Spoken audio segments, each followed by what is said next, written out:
Hey,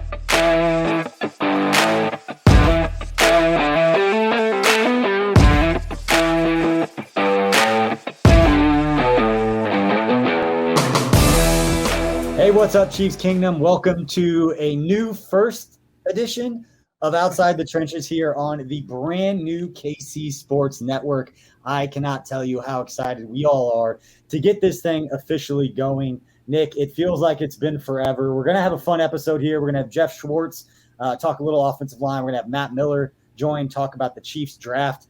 And a lot to be excited about there. But here in the first part, I just want to get this out because we've been holding it in for so long that we finally get to announce KC Sports Network.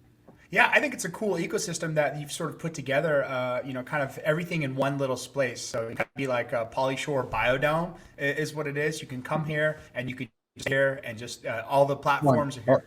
Sorry, I screwed that up. I don't even have my fucking headphones in. I just thought you were doing Bluetooth or something. Oh, there's going to be a bad echo on the recording. I just can't hear him. Dumbass. All right. Let's try that again. Going in 1 minute. Ugh. Hey, what's up, Chiefs Kingdom? Welcome to another new first edition. I don't know how to pronounce this or how to put this out there, but welcome to Outside the Trenches here on the brand new KC Sports Network. We have been sitting on this news for a long time, working very hard to put this together. And finally, that time is now. Nick, it feels like it's been forever. We're going to talk a little draft. We've got Geoff Schwartz joining the show to talk about the new additions in the offseason that Brett Fee just had in putting the Chiefs offensive line together. And then Matt Miller from ESPN is also going to join us to talk about the Chiefs draft in 2021. Before we get to all that, Nick, we've been sitting on this news for a while. I'm excited to finally share the KC Sports Network is out there. We've got a whole team together, a lot of cool stuff planned. Yeah, no, it looks awesome. I love the logo, the graphics, the font. I think it's really cool. I'm excited for the merch, right? That's one of my favorite things I'm excited for. And then I think it's cool that you've kind of organized this platform for everything Kansas City sports. And just I'm thankful to be a part of it from the football side and to farm my own little field there. And we've come a long way, right, since doing this at your old job. And now I've kind of this COVID times and our home studios are fancy behind us now. And it's professional, BJ. Good job, dude. I just stepped my game up. So I got the KC Sports Network logo. I got the office set up. I know you've got your deals set up. But I love what you said because – yeah, this platform, it's going to be daily newsletters from people that you've already read, whether it's myself, whether it's Matt Derrick, we got a beat writer. And then to get the guys coming over from Arrowhead Pride and Kent Swanson, Craig Stout, and Matt Lane, and the audience they've been able to cultivate with both their written content and with their podcast. I'm excited to put this whole thing together because nobody's tried anything like this before. To get a former team insider, to get 3 former players, 2 of whom played for Coach Reed on this team and recently retired over the last couple of years with Mike DeVito and Jeff Allen having their own podcast that we'll announce here in a couple of weeks. But excited for those guys to be part of it. Obviously, you and I go way back, even before I was working at the Chiefs.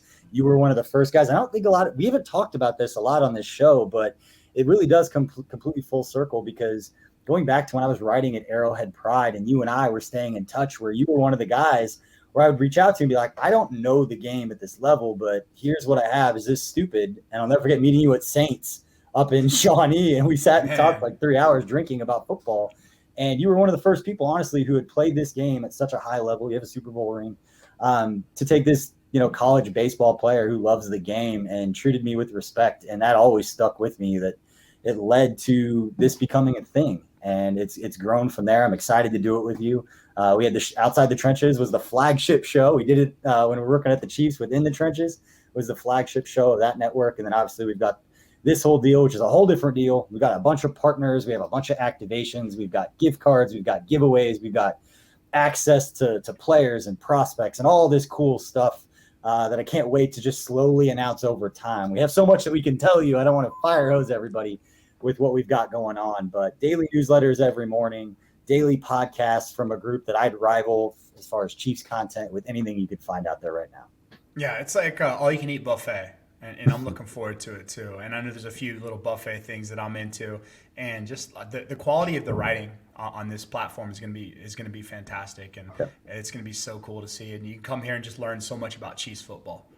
Yeah, it's a fantastic, like you mentioned, it's a fantastic mix of personalities. And then again, I'm a former team insider, whatever that entails, stories or just kind of perspective of knowing kind of how things work behind the scenes. And we've got somebody there in Matt Derrick who's there every day. He's a credential beat writer right now. He's going to be in the locker room as soon as it opens up. He's at all the press conferences. We've got the 3 top bloggers that have the most traffic, the #1 podcast in Chiefs Kingdom right now, with the KC Laboratory that's coming over, and obviously with the 3 former players and getting their perspectives. I just don't think from a Chiefs fan perspective, you can get a better mix of personalities and perspectives than what we have. And we've built it to be as efficient as we possibly can with the content, and that we're literally sending it to your email every single morning. Subscribe to our YouTube channel or Apple or Spotify, wherever you get your podcast. But then also we've got the website, we've got the newsletter. If you like that next level analysis that Craig, Kent, Matt, myself, and even Matt Derrick with some of the breaking news stuff. If you want to stay up to date, we can do that for you. And then we haven't yet mentioned the fact that Let It Fly Media is a partner in this, and they are the ones who are going to make sure everything looks fantastic, that our partners are taken care of with all of the assets that we've got for them, because once people find out that you can cultivate this audience and that you can speak to Chiefs fans and they trust you and they respect you and you've got that audience and that trust with them, that attracts sponsors and businesses that want to get their messaging out. And the one thing I will tell people when they ask, why, what are the questions, that no disrespect to anyone and anywhere we've been. I've written at a bunch of different platforms, but what we've done with this is you really take the wizard from behind the curtain and everybody gets to see everybody that's a part of it, whether it was, SB Nation, Arrowhead Pride, or Bleacher Report, or Chiefs.com, whatever it is. There's always this big company behind everything. And that, from a business perspective, leads to certain things that aren't always in the best interest of freelancers, whether it's financially or just kind of control over what you're building. And now we have control over what we're building. That's why we did it this way. And we're trying something different that people aren't doing right now. It's kind of where content is headed. And so I'm excited about that. Our goal is to entertain, educate, and inform. And again, I feel like with the crew that we have, you're not going to find a better 8 people together creating Chiefs content than what we've got. And again, with Let It Fly Media behind it, it's going to look fantastic. It is. And I love the stuff that Evan and Justin are doing behind the scenes. Like, I've seen some of the stuff on Instagram, they're like filming ocean and doing all the stuff. And it's like, you kind of buried the lead with, man, the visual stuff, man. Once we get like the live stuff going and start doing production shoots and, on location, it's going to look like a damn professional studio. Like, I'm excited. And make sure you follow all the social accounts, because like I said, we have a ton of information. We have a ton of partners. We have 8 partners already with the network, and we've got space to add just a few more. But we're excited about that and what we're able to build here. Again, something from scratch, and the support that we've already gotten, and just the excitement with those guys announcing that the laboratory was leaving and they were still in this Chief space. It was cool. It was exciting for all of us that have been doing this for more than a decade. I mean, it's weird to look back and say, I've been blogging and creating Chiefs content for, more than 10 years. And you learn things over time of what works, what doesn't work. And when all of a sudden you step back and you're like, hey, rather than trying to, square peg round hole with certain ideas you have, it's like, why don't we just try our own thing? And that's kind of where this started. And this is where it ended up. And it's a beautiful thing. We get to hang out with good people, our buddies. Everybody's all in on this. And the benefactors are going to be, obviously, Chiefs fans, getting the same great content just more efficiently and in a more creative way in a lot of ways, I think. Opening up the access that I have and that we have, and the relationships that we've gotten, both with Let It Fly and draft prospects and the people that we're working with, but also, on the NFL side, we have a lot of relationships that we can use. So excited about all that. Again, a lot more coming. So again, please make sure you're subscribed on the Substack. Go to our social channels, make sure you can get all that. But I want to get into this episode because we do have a very special guest who's going to be joining us. For a long time known as a former offensive lineman, and then for a little while he was Mitch Schwartz's brother. And right now I think he's going to be known as, the host of, the Big Boys Club on FS1, a fantastic show that kind of peek behind the curtain of offensive linemen and just what it really is like to do that. So Nick, excited to bring on our next guest. and former Chiefs offensive lineman and FS1. He's all over the place. You know who he is, and Geoff Schwartz. And as I just mentioned, our special guest, Geoff Schwartz, again, once known as former Chiefs offensive lineman, former NFL offensive lineman, that guy on Twitter, Mitch Schwartz's brother, and now the podcast godfather, has about 97 podcasts that he's a part of, creating content, and the star and host of the Big Boys Club on FS1, a fantastic show that if you followed any of our social media accounts or any of the Chiefs offensive linemen that were drafted over the last weekend, you've seen that content. So, Geoff, thank you so much for joining us.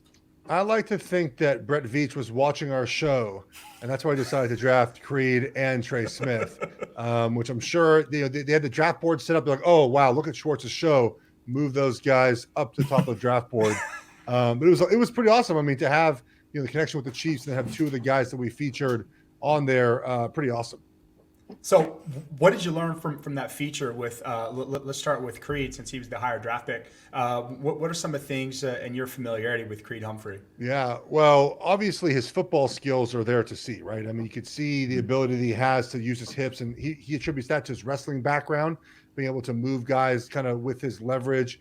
But to me, and it's something that I found fascinating, he'll actually do less mentally than he did at Oklahoma. So Oklahoma, he called out the run, the run fits and the IDs and things like that, which is typical for an offensive lineman too. But he also did the pass protections. And I asked him, hey, did you talk to the quarterbacks? He goes, no, I made all the changes. I made the adjustments. I made the audibles. Well, the NFL, Pat Mahomes is doing that for you now, right? Like you'll do the rest. Like Pat's the one who's like, okay, we're changing the protection.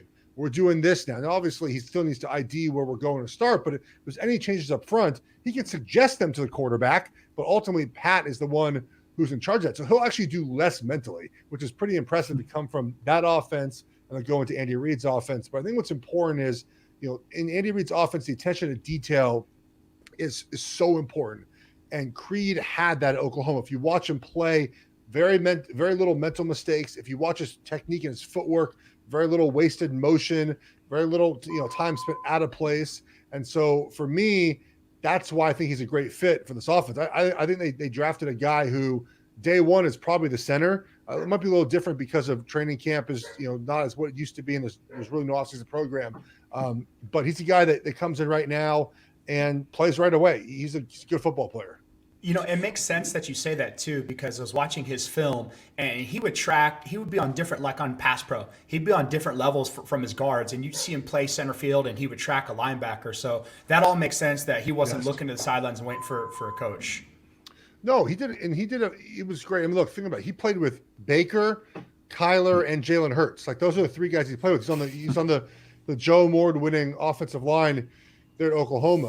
All five of those guys ended up being drafted from the 2018 offensive line. So, kind of a long history of success there at Oklahoma for those offensive linemen. So I'm excited to see what they do. And I think the overall picture of this offensive line rehaul is physicality up front, right? If you look at who they drafted, who they brought in for agency, it's all about being, in my opinion, more physical up front. And Creed definitely fits that. And I'm curious to ask you, and if it's flying too close to the sun, please let me know. But it seemed I've seen some stuff out there, and from the guys of the KC Laboratory put out the idea of, seems like the prototypical offensive lineman that they've gone after lends itself to at least putting the idea out there that they may be switching up from so much predominantly outside zone to some more gap stuff, some more physical stuff with the type of players they brought in with Orlando Brown and what they saw from him in Baltimore. What do you think about that? And again, we're talking about Creed Humphrey here to start. We'll get to Trey Smith in a second, but with Creed Humphrey, it's a two-time Big 12 offensive lineman of the year, didn't allow a sack in his entire career. So we're talking about that mental acuity to play that position. But for you, what do you think about just in general, the moves the Chiefs have made this offseason with the offensive line and maybe changing up the scheme just a little bit?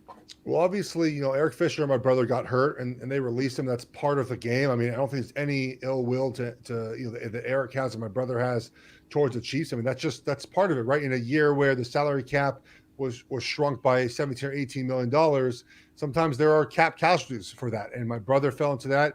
So did Eric Fisher. I mean, my brother was there 5 years. He won a Super Bowl, was a 4-time All-Pro. I don't think he'd be mad about his stay there. But here's a couple of things that I think is happening with the Chiefs offense. So look, you always try to improve, right, and evolve. And I think what you're going to see in this year, I think what we're going to do is go back to a little bit of basics, right? They're going to run the ball a little bit more, which is not really Andy's thing, but I think they're going to run the ball a little bit more. They're more physical up front with acquisitions. 2, they're going to go back to the quick passing game. We've seen a little bit of disappear in this offense, I feel like that, that's been a staple what Andy Reid has done for so many years. The quick passing game is important for a lot of reasons. 1, the ball gets out of Mahomes' hand quickly, right? So he's not going to get hit. It kind of gets the offense in a rhythm. It takes what the defense gives you. They don't give you a 7-yard completion. Get a 7-yard completion. Good. Keep moving down the field. But when you do that, when you have a quick passing game, you need big offensive linemen because you want to set very firm, right? And that's really what they teach anyways. But if you set firm, you have a nice pocket for Mahomes so he can just step up and throw the ball. 3 is we're going to get back to screens. Okay? I think we saw the last half of the season last year, screens kind of went away in this offense. And it makes sense because Andy Reid's very detailed in how he teaches them.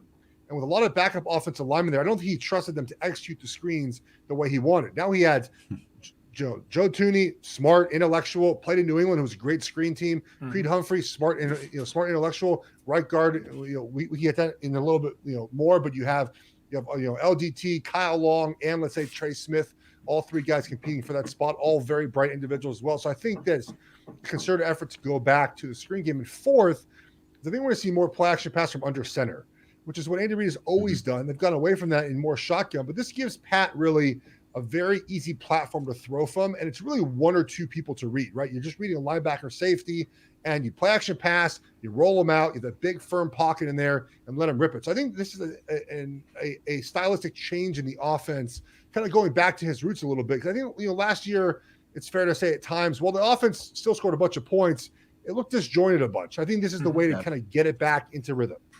Yeah, I 100%. Go ahead, Nick. Oh, no, yeah, I was just saying. You're up. You're bigger than me. I have the talking stick now, right? Yes. No, I was going to say, I mean, to your point, the screen game, you look at a guy like Orlando Brown, and you would think, like, when you turn on the film, if you hadn't watched him, that, okay, you look at his stats, right? He's like 6'20" and 500 pounds, right? And you expect him to be like a Bryant McKinney type, where he's going to be stout, but he's not going to be great in space. But you watch him, man, he is fantastic in space. Like, he plays like he's 6'3", 305. And so you're right. I do think this offense is developing more towards a screen game, and just you get all the drafts, every free agent acquisition is athletic and really athletic and really great in space. And that's some of the notes on everyone I've had is great getting to second level and awesome making those reactions in space. So yeah, it's something that the Chiefs have forgotten about. And it makes sense to forget about the run game when you haven't had that marquee running back or that O-line that's going to be nasty and bruiser type. Yeah, and the Orlando Brown acquisition is fairly interesting because it was very clear the Chiefs at 31 didn't like the tackle that was there. And I kind of get that, right? There was kind of a top echelon of tackles, and then there was kind of the next group of tackles. And some of those guys, if you look at where they went, yeah, maybe they're day one stars, maybe they're not. The Chiefs have kind of a window now to need a guy at left tackle, right? And Orlando Brown, as you mentioned, moves very well, very physical up front. But this could be a big change for him. He's going to have to pass protect 250 times more than he ever has in his career. That's a lot. That's a lot more pass protection. And so I'm curious to see how he makes that transition. He wants to be left tackle. Go for it. This is your opportunity, right? If you play well in this offense, you'll get $25 million next season as a free agent, right? Like, is this his opportunity to make that happen? But I do think I'm just curious to see how that's going to work because it's going to be different. He's not going to have the protection of, hey, we might run the ball here, or hey, Lamar might take off. Mahomes, obviously, he can move, but he's in the same kind of place every time in the pocket. So I'm curious to see how that transition is made by him. I'm looking forward to it. I mean, he's obviously athletic enough to do it. So I'm rooting for him. I want to put the bow on Creed Humphrey here real quick before we move on to Trey Smith and talk about all the moves the Chiefs made. Creed may or may not have some Jack Stack barbecue headed his way this week down there to Norman, Oklahoma, brought to you by the KC Sports Network. But the other thing that I do want to ask you about, Geoff, regarding this, because you've played with some of these guys. The Chiefs have had some really good history, and not that Brett Veach was there for all of this, but you go from drafting Rodney Hudson in the second round to Mitch Morse, which at two different times were the highest paid centers in football, to make a move for Creed Humphrey when your quarterback is entering his prime. You're talking about one of the best centers in this draft, that Creed Humphrey is going to be the center, barring some sort of injury, for the majority of Patrick Mahomes' prime. And so that's a reason to get really excited about, despite the fact that Chiefs fans who don't know Duke Manyweather know that Duke Manyweather is training the interior offensive line for the future of Patrick Mahomes, like prime of his career. And that's a really good thing for Chiefs fans. And Geoff, I want to ask you about Trey Smith, because obviously Creed Humphrey was the first pick, so a lot of content is going to be about him. But I remember talking to Duke about 18 months ago about Trey Smith, and that name came up as a guy that was going to be drafted significantly higher, if not day one, definitely day two. For Chiefs fans that don't necessarily follow it all or don't know all the backstory to see a sixth round pick, this is not a sixth round pick. No. There were reasons that he was drafted where he was, has nothing to do with his talent or what you should expect from him as a Chiefs fan moving forward. Yeah, he was the highest recruit in the country in 2017, and the whole entire nation. Went to Tennessee, plays a true freshman, moved to left tackle his sophomore season after playing right guard, and halfway through they found blood clots. So he missed the rest of the 2018 season. Then in 2019, he played every single game at left guard in 2019, but he didn't practice very much. And the worry is that, if you're on blood thinners, if you get a head injury, it's worse, right? So they try to limit his contact in practice and get him through the games. Then last season, he practiced again. So he was back to practicing, back to playing, but I think that concern over blood clots dropped him off teams' boards, dropped him off of everyone's radar. He is a second or third round talent. There's no doubt about it. He might even be a first round talent. So to get him in the sixth round, especially if he medically clears up and checks out, is a huge value for the Chiefs. He is an awesome person. Look what he did in Knoxville as far as using his platform to speak for his community and speak for his teammates and speak for him as well. And you root for this kid. I mean, if you go watch him on Big Boys Club, he's got a cowboy hat, hunting, fishing. He plays. He likes video games and anime. Like he built his own computer out and all this stuff to play video. I mean, he's just a well-rounded human, but he takes people's souls on the field, man. He gets after it when he blocks. And so this is a huge steal for the Chiefs if he can stay healthy. I think we overuse that term from time to time. And there's really only two guys, in my opinion, the whole draft that have this tag, which is Trey Smith and also Elijah Molden, who the Titans drafted in the third round, the corner. I couldn't believe he went in the third round.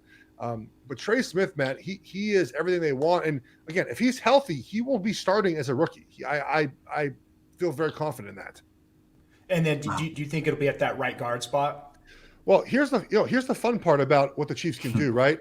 Yeah, they kind of take their time, right? Like, so I mean, look, it's very much. I think it's Brown, Thuney, and Creed, right? I mean, that I think is how they would like to do it from left to right.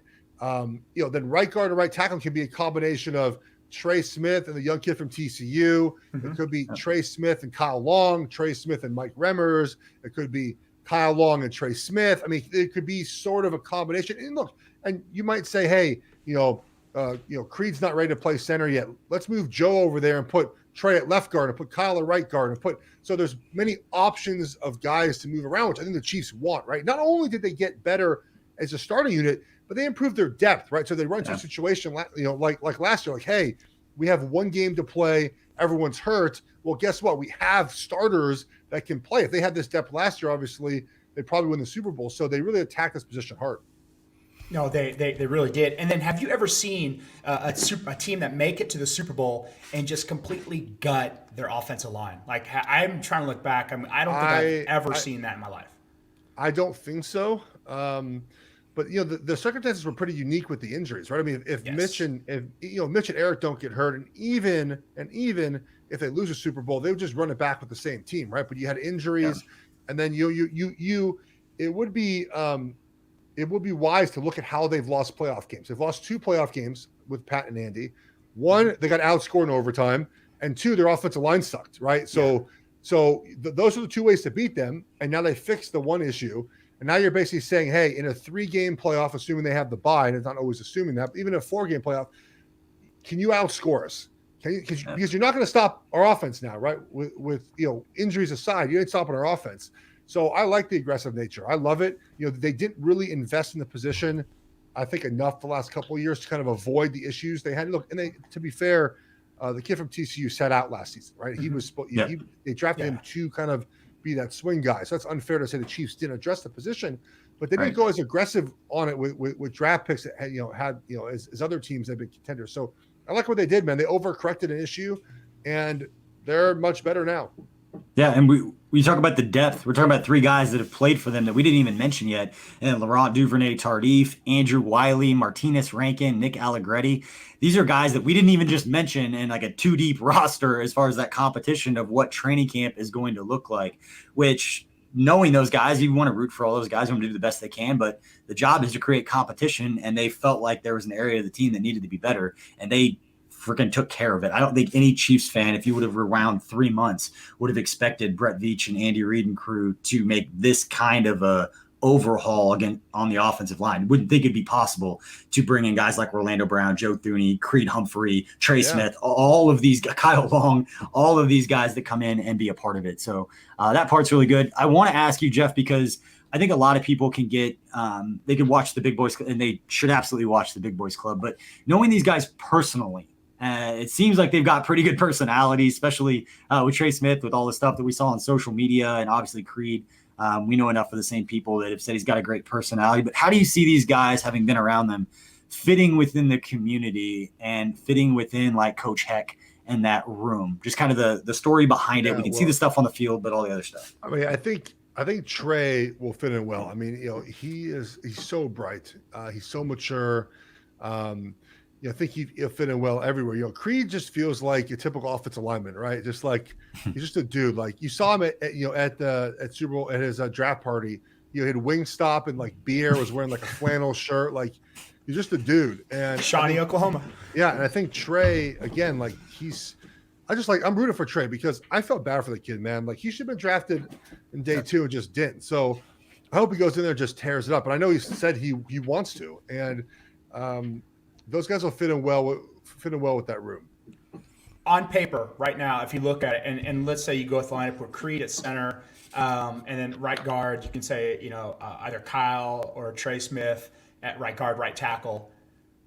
Top 10, top 5 offensive line, just based off of composition and film, previous film.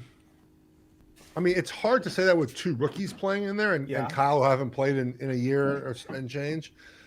But yes, because you look at around the NFL, Dallas's offensive line is just, are they hurt or not? We don't know quite yet, right?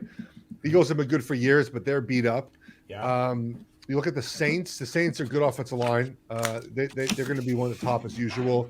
The Colts are good, but who's their left tackle, right? They don't have left tackle right now. So hard to say. Colts will be up there.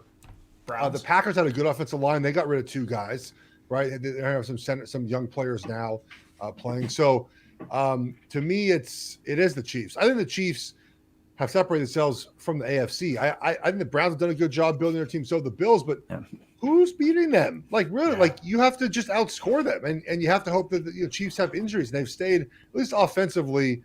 They've been relatively healthy in the skill position. The one guy who can't get hurt is Travis. Like he's the guy that makes the offense go. If he were to get injured, it would change a lot of things. But otherwise, the Chiefs have had, they've played through some injury issues as well. So they kind of have been able to do it all. And I don't see a season where they're injury ravaged because they haven't, that's not really what happened. So how do you beat them? I mean, you have to win games like 40 to 37, like the Raiders did last year, 40-32.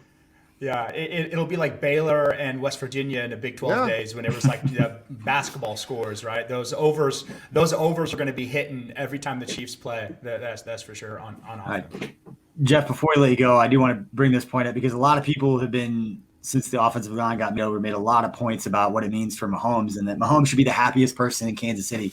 I think the happiest 2 people in Kansas City are Brittany because she's the one who has to watch him get hit. Yes. And then Clyde Edwards-Helaire. I think not enough people have talked about Clyde and what he can do. I think a lot of people are complaining about the running back in the first round last year and how he was used and all that kind of stuff. But when you put that offensive line, you get a guy like Creed.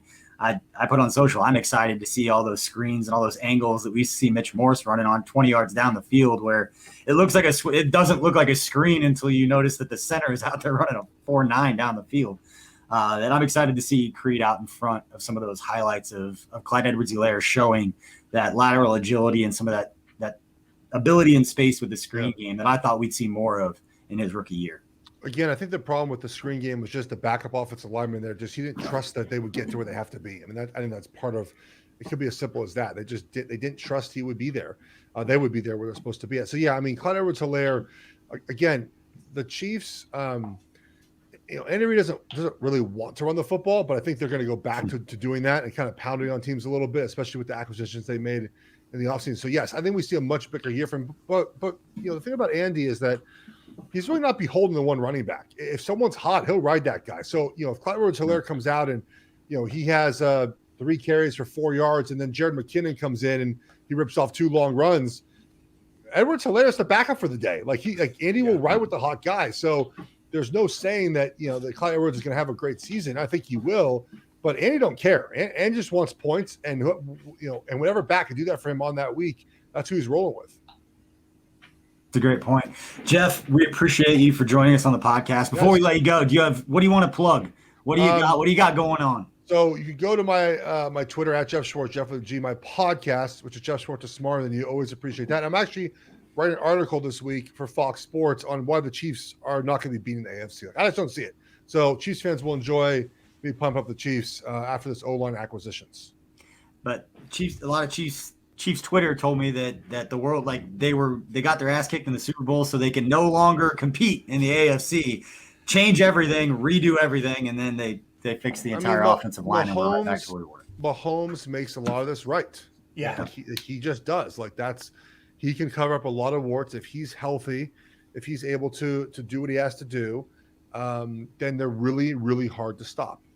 Yeah, one of the things about the Chiefs offensive line in the last few years, a lot of guys on second contracts, and what you look at right now, Creed Humphrey, Lucas Niang, and Trey Smith, if all 3 of those work out, you're looking at 3 guys on rookie deals, which is better roster composition as you look at the salary cap and all those things. So, Geoff, thank you so much for joining us. I know you're a busy man. We appreciate it. And we'll make sure to send you some Jack Stack barbecue because we want to take care of the guys who take care of the guys who take care of 15. So we will send you some barbecue. Please, I will always take barbecue with open arms. And Jack Stacks is my favorite when I was in Kansas City, so I'll take it.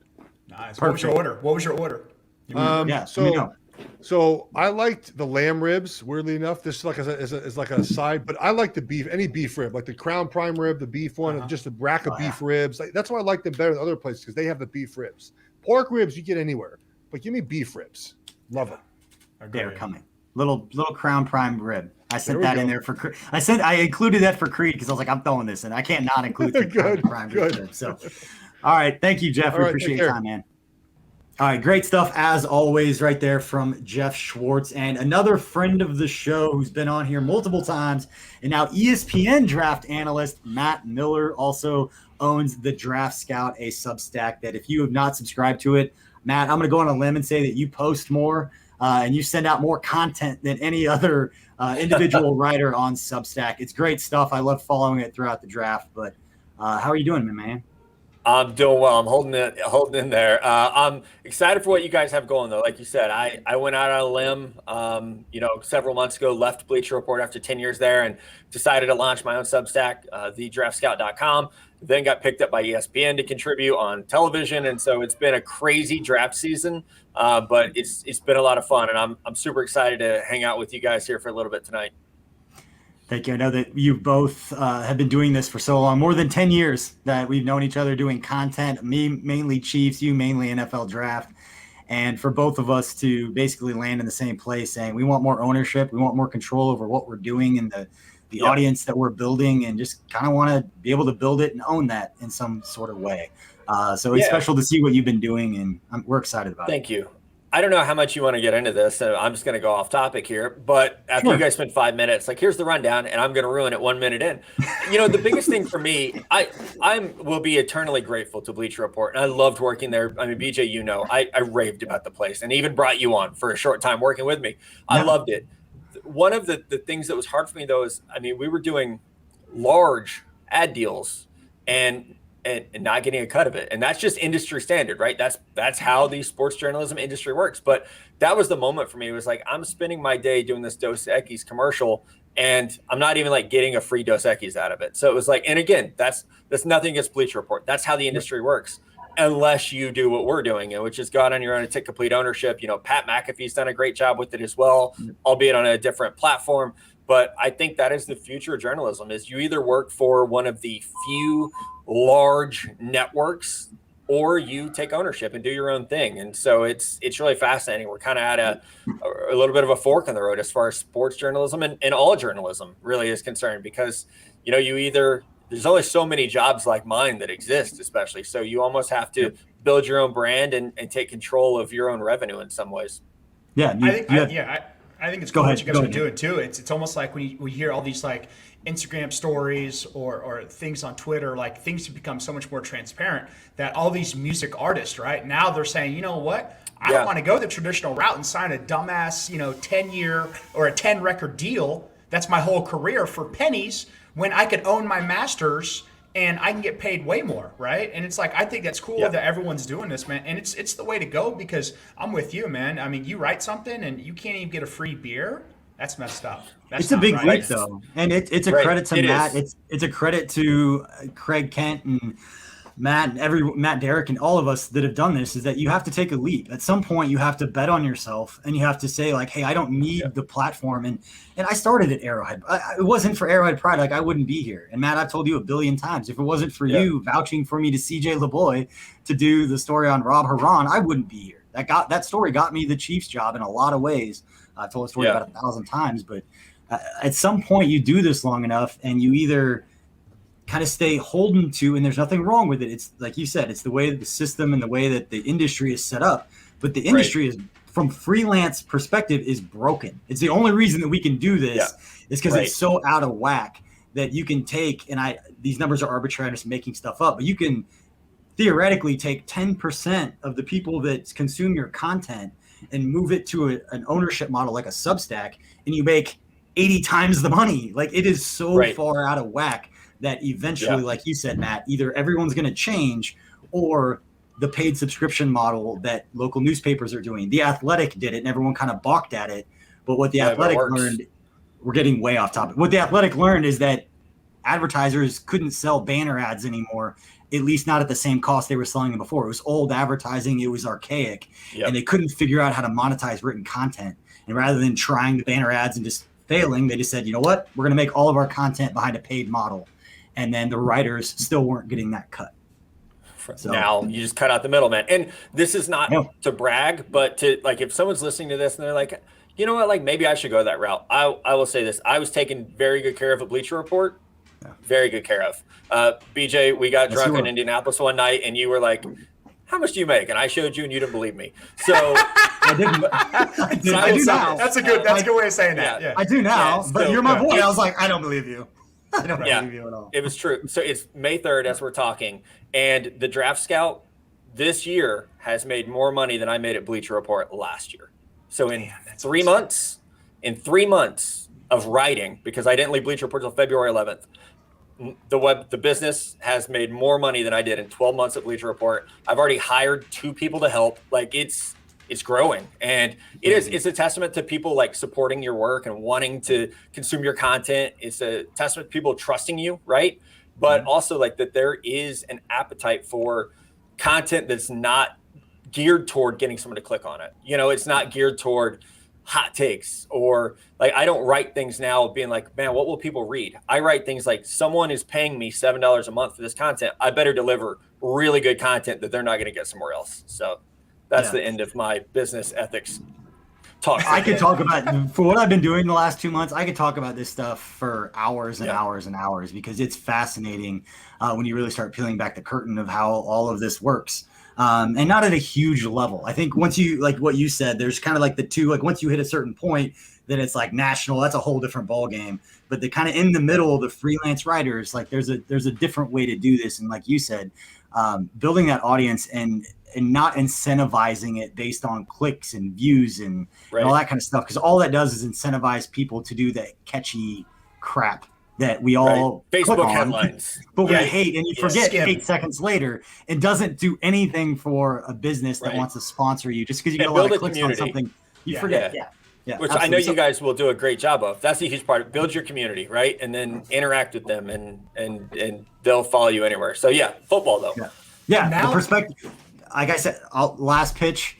We have 8 different perspectives on our platform right now. We have a credentialed beat writer, the top 3 bloggers, 3 former players, and a former insider. You can't find that anywhere else, let alone the way that As we're well doing it as as- efficiently as possible. Maybe most importantly, you have a Jack Stack sponsorship, and I'm so freaking jealous about that. Like, Well, you I keep mean, tweeting about Joe's, Matt, and don't think I don't see it. they're different And I know they don't experiences. sponsor you. They don't sponsor They you. are.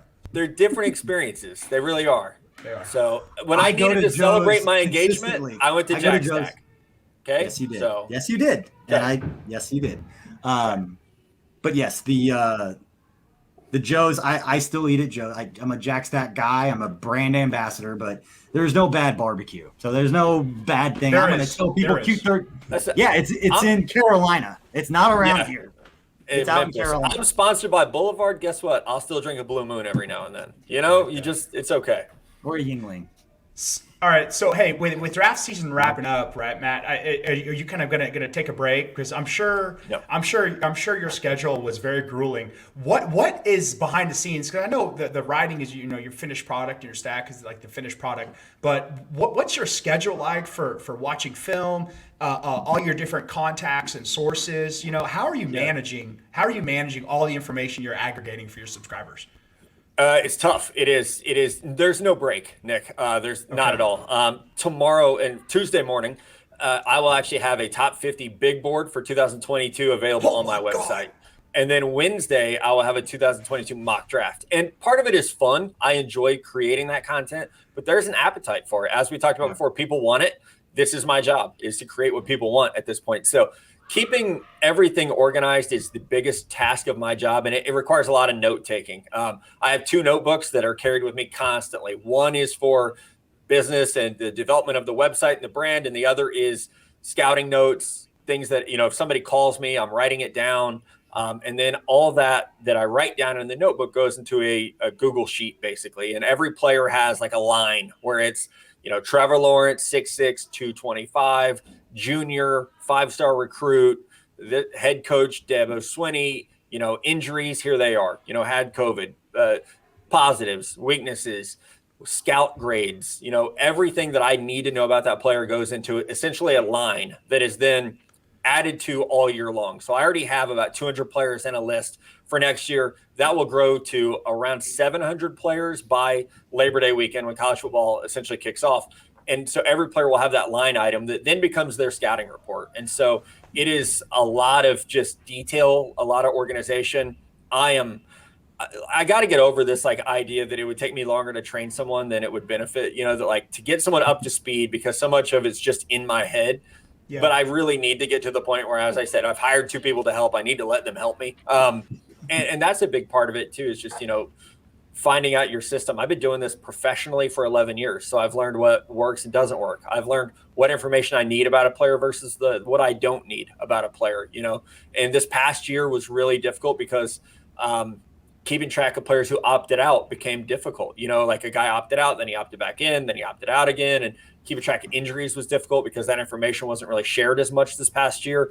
So, and then film study has already started. I have found that the best way to energize myself before the draft is to start on next year's draft.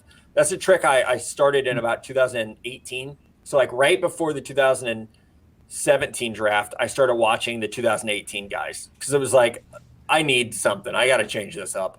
And I was just sitting in my office late one night and was let's just check out some Sam Darnold, because I was kind of tired of watching bad offensive linemen.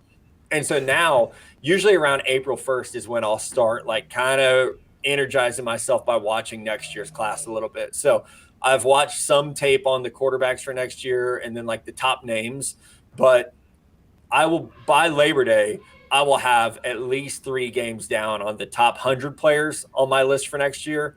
And then that process starts back again. And my rule is a player doesn't get a scouting report until I've seen 3 games from previous year and 3 games of current year. So scouting reports will probably this year start to roll out earlier because we'll have a normal schedule. And, last year I was transitioning away from Bleacher Report and into the Draft Scout during that time period. So I didn't get to create all that content. So this year by New Year's Eve, my goal would be to have a player page essentially built for the top 200 players with scouting notes in there that will be added to, of course, throughout the pre-draft process. But it's the organization of this job, when you, especially doing it independently, is the biggest obstacle. Yeah, Matt, that makes a lot of sense. Now we're going to get to the stuff that most of the people probably listening want to know. As one of the foremost experts on the NFL draft, they want to know about the Kansas City Chiefs drafts, and for you to share your thoughts on that. So I want to get your thoughts first on the Chiefs' first pick. It was in the second round, and Nick Bolton, the linebacker out of Missouri. There's a lot of talk. Anytime you say the Chiefs drafted a linebacker, most fans will just naturally say, and I like Ben Neiman, but it's like, does that mean Ben Neiman won't be playing as much? And that's not the case here. But what do you see from Nick Bolton as far as how he might fit and what skills he brings to the table? I like Nick Bolton. I had him graded higher than where he was drafted, which is always a great starting point, right? I thought he had a chance. If you go back 2 months ago, you saw his name late first round in some mock drafts. I would not have been surprised if someone like the New Orleans Saints had drafted him on Thursday night. As it stands, he falls to round 2, and I do think he fell. I think that was a really good value for them. I think an important part of this was they built that offensive line through trades and free agency, which was obviously the biggest need. And looking at the positions that had just come off the board, I didn't feel like there was a wide receiver that you had to draft at that spot. The tight end position had been hit a little bit by the time they drafted Nick Bolton. So I also thought the value lined up with their needs at that point. Now, what they're getting in Nick is a 3-down linebacker. At Missouri, obviously he can play stack linebacker. He can play in space exceptionally well.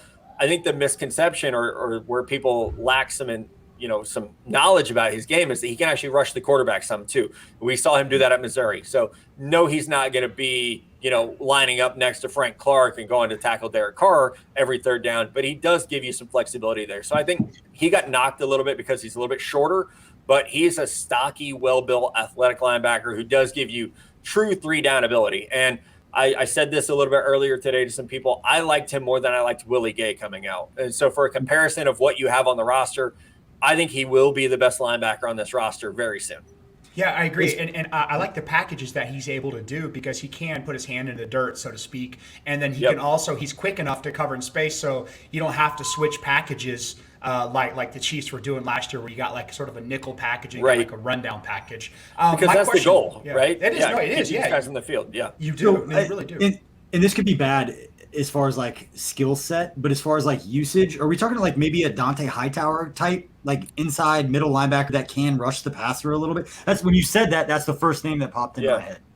My comp for him was Matt Milano with Buffalo, but I think a little more pass rush, and a little stouter, obviously. But I think what Nick is so good at is, and not our Nick Bolton is so good at is playing in space and being valuable in pass coverage, which I think you could watch the Super Bowl and be like, why is the middle of the field wide open? Like, it'd be great. As much as the Chiefs offensive line got knocked by people, let's not forget the defense did not play well either. And so I think finding people who can cover tight ends, can take away middle of the field, people are going to put slot receivers on their ass when they come over. Like, you need that, right? You need that little bit of an enforcer in the middle of the field. I think he'll be more that than he will be pass rusher. It really does too. And I think that I noted on my film, he had some I'm not going to call him Derek Johnson, but had some sort of these Derek Johnson tendencies where he can trust his speed enough to backdoor some blocks. Like, was that some stuff that you saw in film as well as far as the speed was so underrated, honestly. And that really surprised me that it didn't get more love because I don't think he tested exceptionally well. I don't have that in front of me. I don't think his pro day time was that great, but who cares about pro day times this year? They were all fake anyway. So I think we just watch the tape, and he's playing in the SEC. This is not North Texas, who he's running down. This is Alabama and Florida. And so being able to see him, like you said, the closing speed, the burst in the open field was my favorite trait of his outside of the versatility at the position. So my favorite draft phrase to use is he sorts through the trash really well. He can get through a bunch of bodies and he might not test as well. But the other thing I like about him and Willie Gay, honestly, and one of the reasons I liked Willie Gay last year was just when you watch them, you see the energy they play with. That those guys, Coach Reed says, energy givers all the time. And that Nick Bolton was the conduit between the fans and what was happening outside of the field and what was going on between the white lines. And Willie Gay was the same way. So it could be a lot of fun to watch those guys play next to each other, and with Tyrann Mathieu and Frank Clark and Chris Jones. I mean, that's a hyped bunch on that side of the football. But Matt, I want to go ahead. Sorry, one thing. I actually thought the Chiefs defense got fairly complacent last year. There were times they lacked energy. They need somebody to light a fire under them. And I don't know, I'm not in that locker room. I don't know what was going on, but I thought, midway through the year, they looked sluggish. It almost looked like they were like, Pat will save us. And so hopefully adding more people who can self-motivate will be really good for them. Yeah, I totally agree. And then what about the local aspect, right? I know he's from Frisco, Texas, but he played college at Columbia, Missouri, which is 2 hours from Kansas City. Does that factor in now, like teams sort of looking for like a 300-mile radius or not? I think more so this year because of your lack of information, being able to do school visits. So I do think this year that factors in because you probably have a pretty good source with that program, right? It's very easy for Brett or Ryan to go over there, or even probably not Coach Reed, but it's very easy for people in the front office to just, I'm just going to run down to Mizzou and talk to Eli and figure out what the deal is with this player. So I think that is very smart this year because of your lack of medical information, your lack of character information, that you are taking someone who's essentially in your backyard. Yeah, and they had Coach Andy Hill, who had been at Mizzou. The Chiefs hired this offseason, obviously was familiar with Nick Bolton during his time at the University of Missouri. But, Matt, I want to move on just for the sake of time and move on to the Florida State edge rusher, Josh Kando. A guy that I personally didn't know a ton about, but just it looks like one of those got height, weight, speed, and you just take him and you try and develop him because he checks all the boxes athletically and physically, apparently, that you're looking for. Yeah, triangle player, right? High weight, speed, former 5-star recruit. When he was on the field, it looked good. You know, he definitely flashes that burst.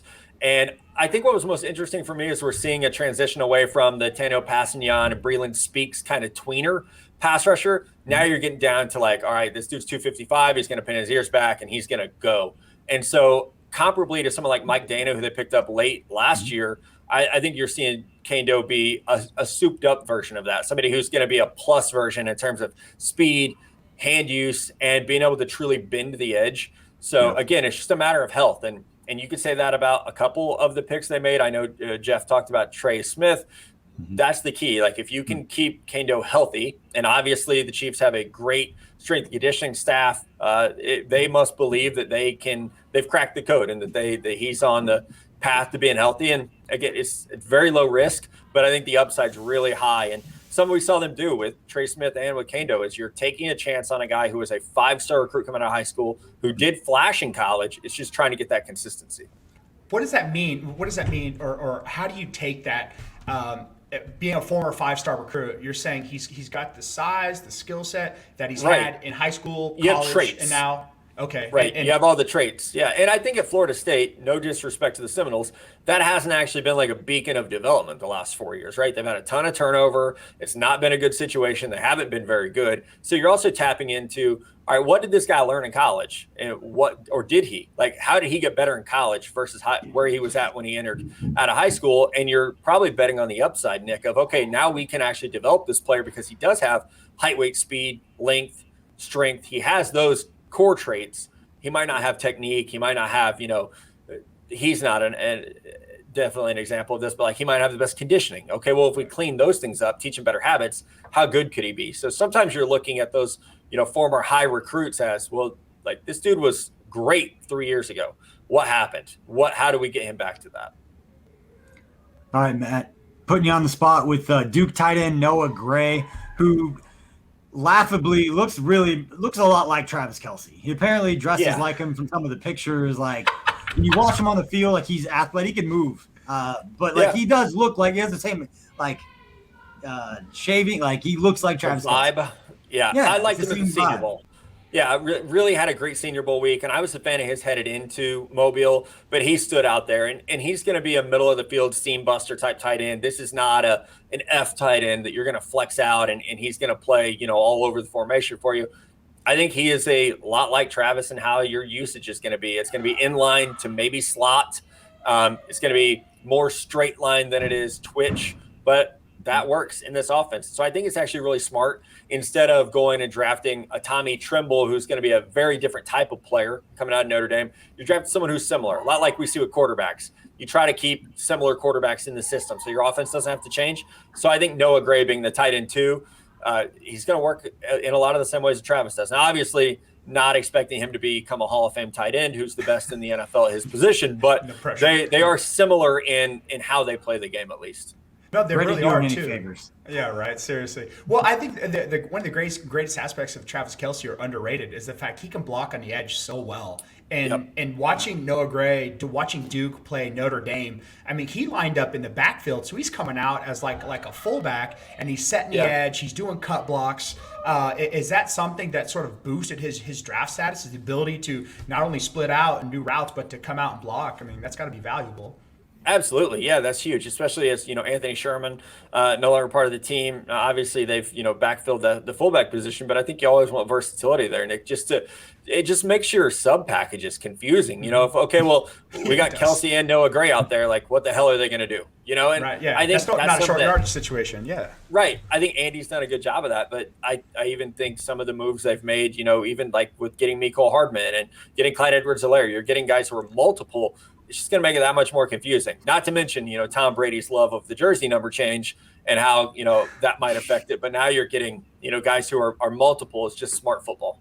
And you got Jet McKinnon, the pickup of Jet McKinnon, right? Like on Saturday of the draft, is a guy that has been banged up, but he can catch. Yep. Yeah, he can catch the ball out of the backfield if he stays healthy. That's a fun weapon for Andy Reid. Now, I wanted to ask you about the last guy, somebody that we saw at the Senior Bowl, and Clemson wide receiver Cornell Powell. There's been a lot made of the social media post of him kind of pointing out at the Senior Bowl, kind of letting the DB know a little bit. But what do you know about Cornell Powell and how he fits into what the Chiefs are trying to do?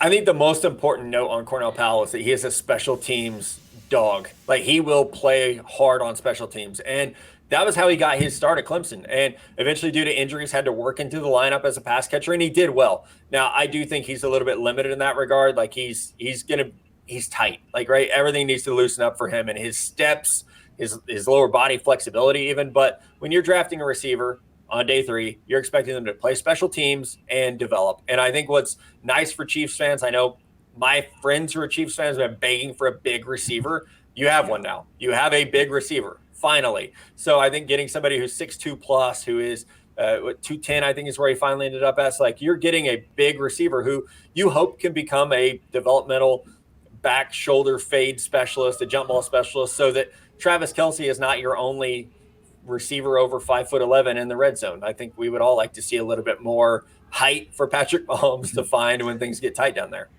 Right. Well, with his big old line, they should be able to run it from 20 yards out. Also, so that's going to be. Yeah. I mean, my only Mahomes complaint has always been, I wish he stepped up at the pocket more.